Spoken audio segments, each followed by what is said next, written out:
Electoral bond സംവിധാനത്തെ ഇപ്പോൾ എതിർക്കുന്നവർ പിന്നീട് പശ്ചാത്തപിക്കേണ്ടി വരും. പ്രധാനമന്ത്രി മോദിയുടെ വാക്കുകളാണിത്. യഥാർത്ഥത്തിൽ ആരാണ് ഇലക്ട്രൽ ബോണ്ടിനെ എതിർത്തത്? അത് ഈ രാജ്യത്തെ സുപ്രീം കോടതിയാണ്. ഇലക്ട്രൽ ബോണ്ട് സംവിധാനത്തിൽ നടക്കുന്നത് മുഴുവനും നിയമലംഘനങ്ങളാണെന്ന് പരമോന്നത നീതിപീഠം വിധി എഴുതിയിട്ട് ആഴ്ചകൾ പിന്നിട്ടതേയുള്ളൂ. അപ്പോൾ ഈ പശ്ചാത്തപിക്കേണ്ടി വരുമെന്ന് മോദി പറയുന്നത് സുപ്രീം കോടതിയെക്കുറിച്ചാണോ എന്ന ചോദ്യത്തിന് BJPക്ക് മുന്നിൽ മറുപടികളില്ല എന്നതാണ് വാസ്തവം. ഇലക്ട്രൽ ബോണ്ടിനെതിരായി ഇപ്പോൾ പ്രതിഷേധിക്കുന്ന ആളുകൾ വൈകാതെ അതിൻ്റെ പേരിൽ പശ്ചാത്തപിക്കും. 2014 മുമ്പ് തെരഞ്ഞെടുപ്പ് കാലത്ത് ഓരോ രാഷ്ട്രീയ പാർട്ടിക്കും എത്ര തുക സംഭാവനയായി കിട്ടുന്നുവെന്നതിൽ കണക്കില്ലായിരുന്നു. അവിടെയാണ് ഇലക്ട്രൽ ബോണ്ട് അവതരിപ്പിക്കുന്നത്. ഇലക്ട്രൽ ബോണ്ടിന് നന്ദി, ഇപ്പോൾ നമുക്ക് സംഭാവനകളുടെ ഉറവിടം കണ്ടെത്താനാകും. തമിഴ് ചാനലായ തന്തി ടിവിക്ക് നൽകിയ അഭിമുഖത്തിലാണ് മോദി ഇക്കാര്യം പറഞ്ഞത്. ഭരണഘടനാ വിരുദ്ധം എന്ന് ചൂണ്ടിക്കാട്ടി സുപ്രീം കോടതി റദ്ദാക്കിയ ഒന്നാണ് ഇലക്ട്രൽ ബോണ്ട്.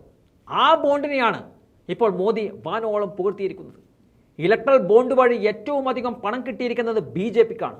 ഏകദേശം 6000 കോടിക്ക് മുകളിൽ വരുന്ന തുകയാണ് BJP അക്കൗണ്ടിലെത്തിയത്.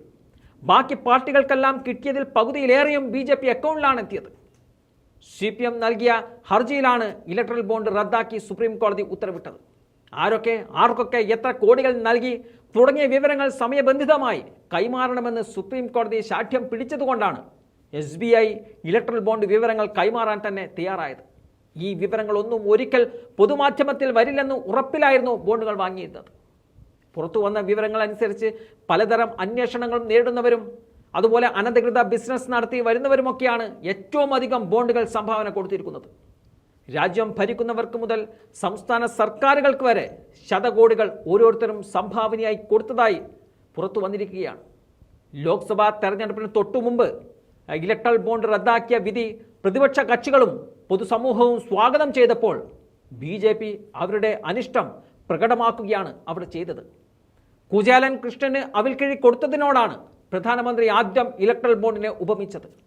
അന്നായിരുന്നുവെങ്കിൽ അവിൽ കൊടുത്തതിന് കുചേലൻ കുറ്റക്കാരനാകുമായിരുന്നുവെന്നും മോദി പരിഹസിക്കുന്നുണ്ട്.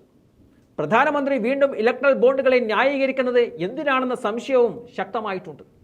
ഇലക്ട്രൽ ബോണ്ട് നിരോധിച്ചത് സർക്കാരിന് ഒരു തരത്തിലും തിരിച്ചടിയായിട്ടില്ലെന്ന് പറയുന്നതിനോടൊപ്പമാണ് അതിൻ്റെ പേരിൽ എതിർപ്പുയർത്തുന്നവർ പശ്ചാത്തപിക്കേണ്ടി വരുമെന്ന മുന്നറിയിപ്പും മോദി നൽകുന്നത്.